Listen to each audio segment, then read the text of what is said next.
in this stage of the presidential race, it is almost guaranteed that Vice President Kamala Harris will be the Democrat nominee for President of the United States, and she will be facing off against former President Donald Trump.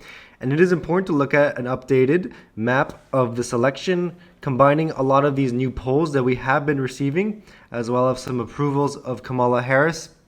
And we did give it some time. It's been a little bit now since, Joe Biden had dropped out of the race and she was the presumptive nominee. Now, she's not the official nominee just yet, but I am 99% sure that she will be. And we have received quite a bit of polling, so we're going to be checking out that right now over here. We already have an aggregate on Real Clear Politics. There have been quite a few polls taken quite after and a little bit before. And overall, Donald Trump still leads 1.7% on average. He is at 47.9, and Kamala Harris is at 46.2. This day back in history, Joe Biden had a 9.3% lead on average, July 27, 2020. So we can see once again that even though Kamala Harris is doing a little bit better, she's still, not even coming close to leading. And this is pretty much the theme, as I've been saying.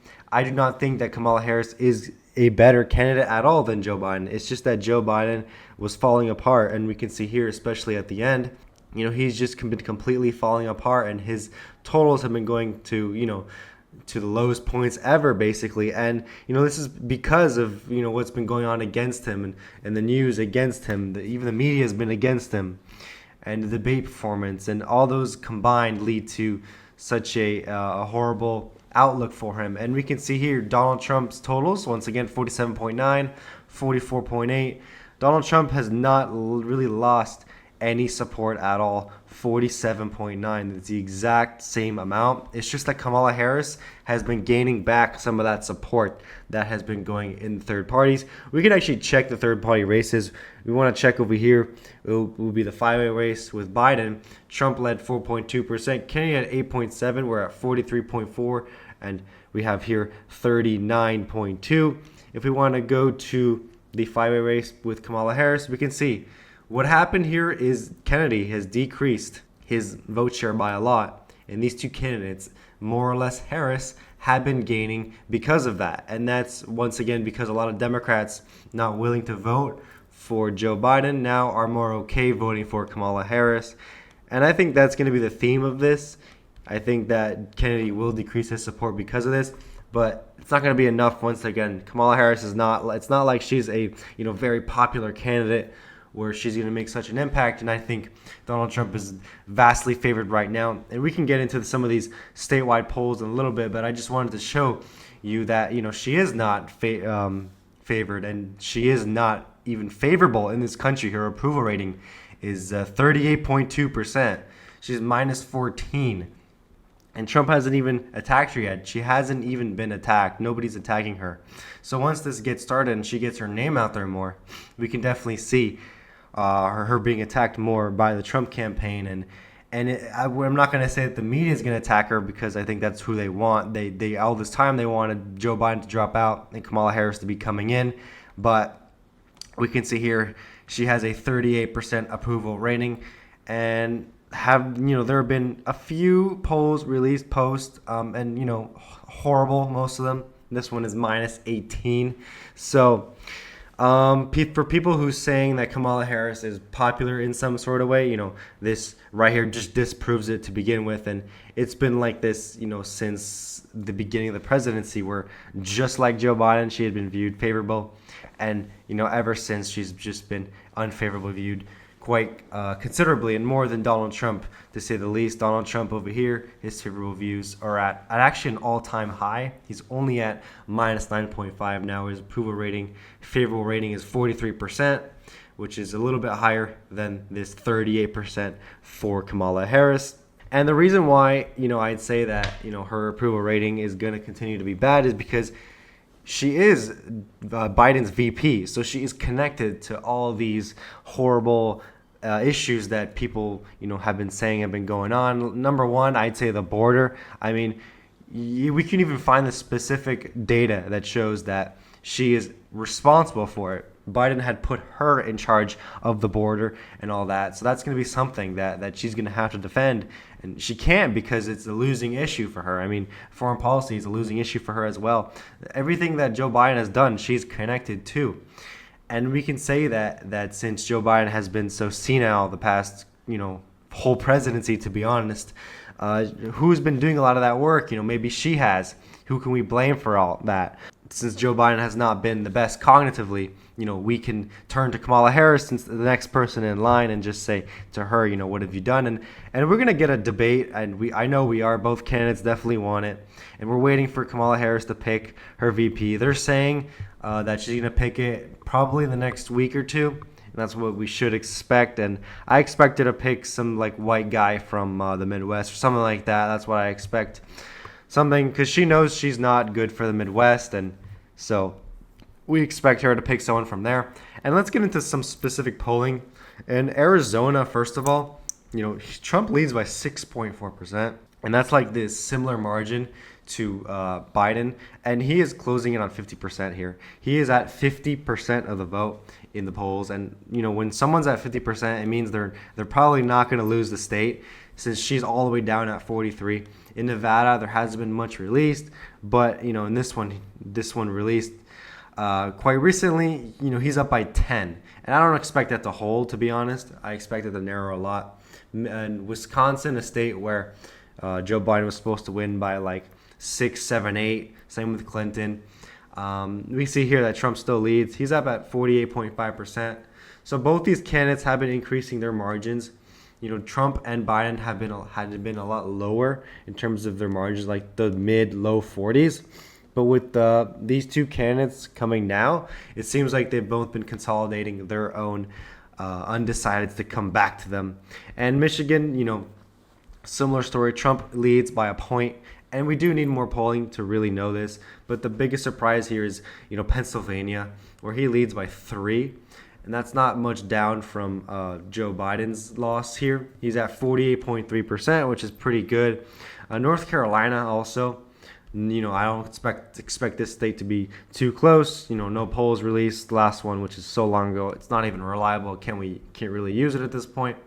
And in Georgia, he leads by 4.5%, which is also quite outside the margin of error. So we can see here, the polls, however, close they may be, they did get a tiny bit closer, a little bit closer. I'm not going to deny the fact that the race has gotten closer, because it has quite, but it's such a narrow amount that it really just doesn't define the winner at all. It doesn't change who's going to win the race. It's still Trump that's favored to win.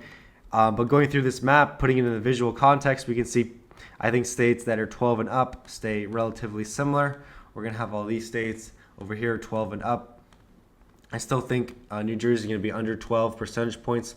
We just need all the dust to settle. Right now, the Democrats are super hyped because of the new candidate that they got. But once, all the dust has settled and the enthusiasm, goes down a little bit, because this is all just for that. And the reason why this happened now is because of that. They wanted that enthusiasm bump, in this late stage of the game. They wanted that in July, August. So it's right before the election.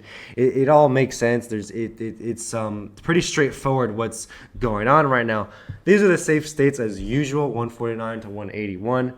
I really am inclined to put Texas and Florida in the safe column, but I'm going to keep them at likely column states. Very much higher on that end, probably closer to 10 points.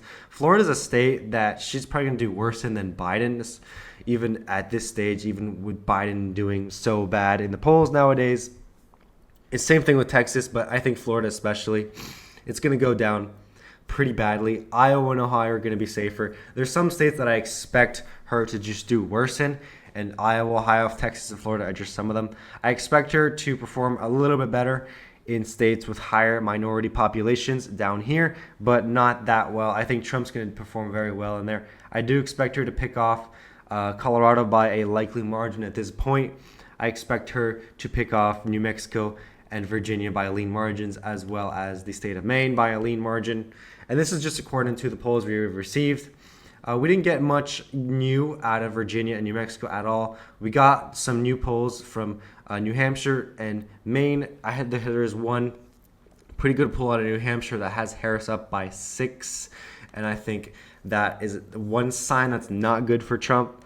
And, it also doesn't really matter. He doesn't need to win the state, but that puts that state right there, I think, right now in the lean column. However, this could change a lot. I think right now she holds a narrow favorite in Nebraska second. And this is going to be our states that we should mainly focus on. First of all, getting, North Carolina out of there and Georgia. These two states, as we check polls, right now, not even close, not even competitive, and Democrats haven't really been turning on these states too much. I think they're focusing more on these three states up here. The state of Minnesota, right now I'm keeping in that tilt column for Kamala Harris, around 1 to 2 percentage points. I think the state of Arizona and Nevada are going to be lean still at this point, between around 2 to 5, 2 to 6, but closer on that lower range, 2 to 3. And then finally, the states up here. Michigan will be the closest that I'm labeling right now as tilt for Trump. I think still the states of Wisconsin and Pennsylvania are going to be lean for Donald Trump, especially Pennsylvania. We see the polls, he's up by around 3, I believe, as I showed before.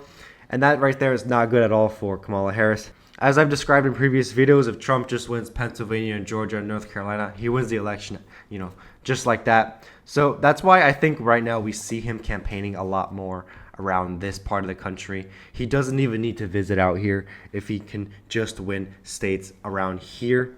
And, we'll see if he starts to visit once again states like Arizona and Nevada as much, but we really haven't really seen him out there too much. He's returning back to Pennsylvania in Butler from that, event that, we all know what happened.